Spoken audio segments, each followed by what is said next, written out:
Como uma mulher, em plena cultura patriarcal, se tornou juíza, profetisa e líder de guerra em Israel? A história de Débora quebra padrões, desafia expectativas e esconde detalhes que poucos conhecem, e talvez, o mais impressionante, é o que ela revela sobre liderança espiritual nos dias mais sombrios. O povo de Israel vivia num ciclo que se repetia como um relógio quebrado: pecado, opressão, clamor, libertação, e depois tudo de novo. Era como se estivessem presos numa espiral descendente. A cada geração, a mesma história. A mesma dor. Só que dessa vez, o peso da opressão era mais longo, mais cruel, mais insuportável. 20 anos sob o domínio de Jabim, rei de Canaã. 20 anos ouvindo o som das correntes invisíveis, sendo esmagados por um sistema de dominação liderado por um comandante temido, Sísera. Ele não era só um general. Ele era símbolo de força opressora, com seus 900 carros de ferro, armas avançadas para a época. Era como enfrentar tanques blindados com lanças de madeira. O povo estava dominado física e emocionalmente. Homens se calaram. A liderança falhou. A esperança se dissolveu como orvalho ao sol. Mas em tempos assim, quando a voz do povo se cala, Deus levanta alguém que ainda escuta. E foi assim que surgiu Débora. O nome dela significa abelha. Pequena, mas com ferrão. Doce, mas também firme. Ela não era comandante militar, nem sacerdotisa no templo, nem filha de reis. Era uma mulher que ouvia a Deus. Profetisa. Juíza.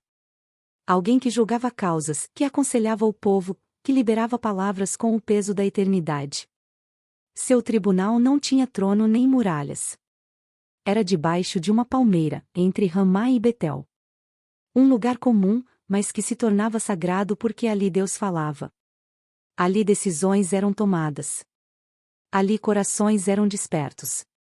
Débora era diferente porque, em meio ao caos, ela mantinha clareza. Enquanto os homens tremiam, ela se posicionava. E num desses dias, Deus a envia com uma missão: chamar Baraque. Um líder militar, um homem de guerra. Mas que, como muitos, estava paralisado. Ele conhecia o cenário. Sabia dos riscos. Já havia visto o exército inimigo esmagar tentativas de resistência. Mas Débora não falou da lógica. Ela trouxe a palavra de Deus: reúna 10.000 homens.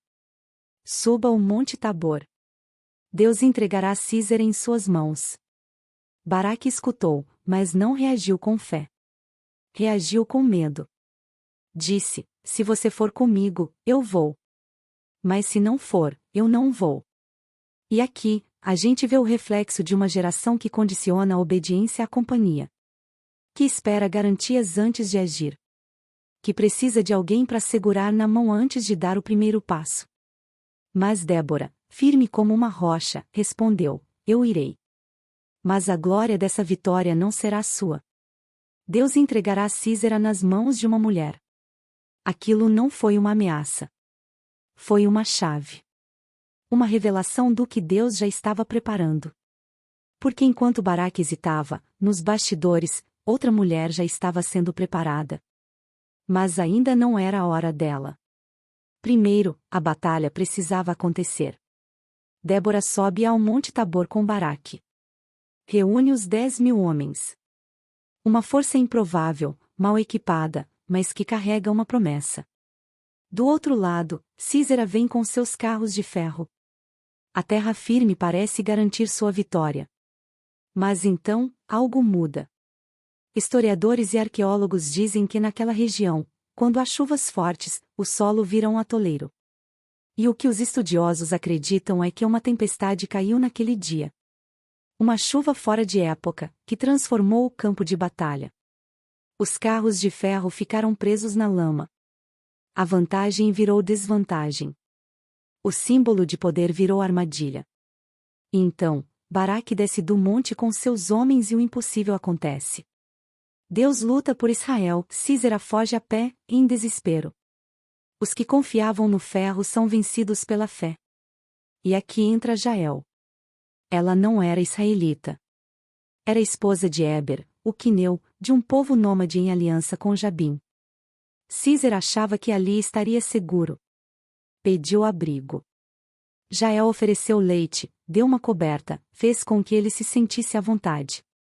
Mas quando ele dormiu, ela pegou uma estaca de tenda e um martelo, e com um único golpe, pôs fim ao pesadelo de Israel. Jael, uma mulher sem posição militar, sem nome em conselhos de guerra, fez o que guerreiros temiam fazer.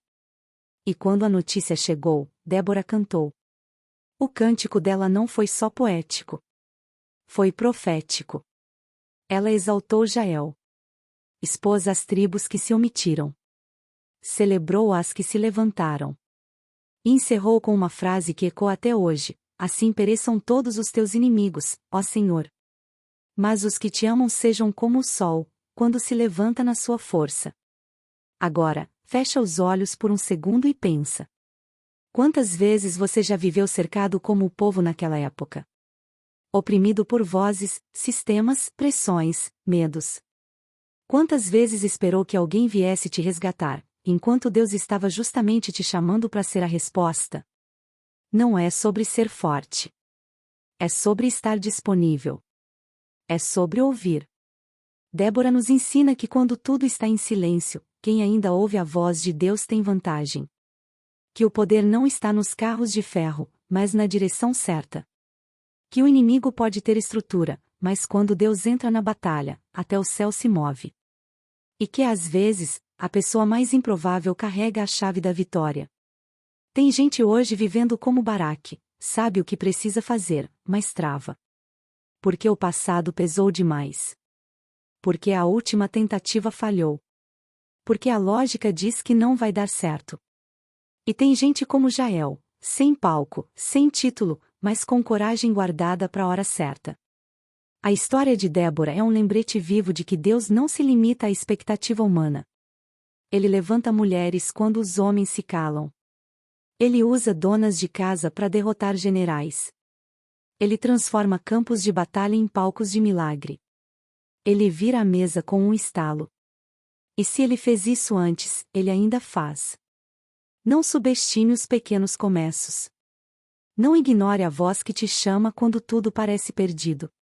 E não ache que Deus só usa os que estão prontos aos olhos do mundo. Ele usa os que estão sensíveis à sua voz. Os que dizem: fala, Senhor, teu servo ouve.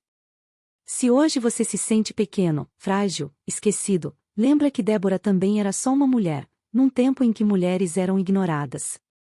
Jael era só uma esposa, numa tenda. E Deus usou as duas para mudar uma geração. Você não precisa ser tudo. Só precisa estar onde Ele te colocou. Com coragem. Com fé. E com ouvidos atentos.